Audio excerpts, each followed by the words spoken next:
আসসালামু আলাইকুম। আশা করছি সবাই ভালো আছেন। দেখেই জিভে পানি এসে যায় এমন একটি পেয়ারা ভর্তার রেসিপি আপনাদের সাথে শেয়ার করব। আমি এখানে পেয়ারাগুলো ভালোভাবে ধুয়ে ত্রিভুজ আকারে কেটে নিয়েছি। সাথে নিয়েছি লেবু, তেঁতুলের সাথে সর্ষে বাটা আছে মিক্স, কাঁচামরিচ, শুকনো মরিচ ভেজে নিয়েছি, সাথে নিয়েছি লবণ। আমি এখানে মরিচটা সরাসরি আগুনে পুড়ে নিয়েছি। এভাবে করে দেখবেন, অনেক ভালো লাগবে।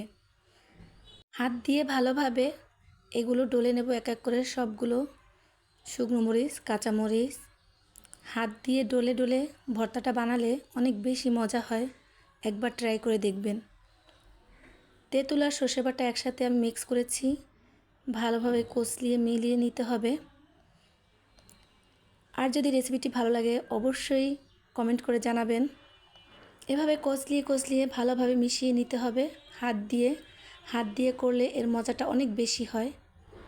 লেবু রসগুলো আমি এর সাথে চাপ দিয়ে মিশিয়ে নেব। ভালোভাবে মেখে মেখে মিলিয়ে নিতে হবে।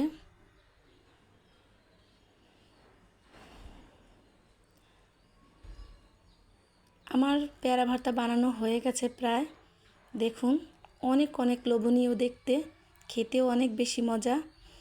যারা ঝাল টক বেশি পছন্দ করেন অবশ্যই একবার ট্রাই করে দেখবেন। আর কেমন হয়েছে অবশ্যই কমেন্ট করে জানাবেন।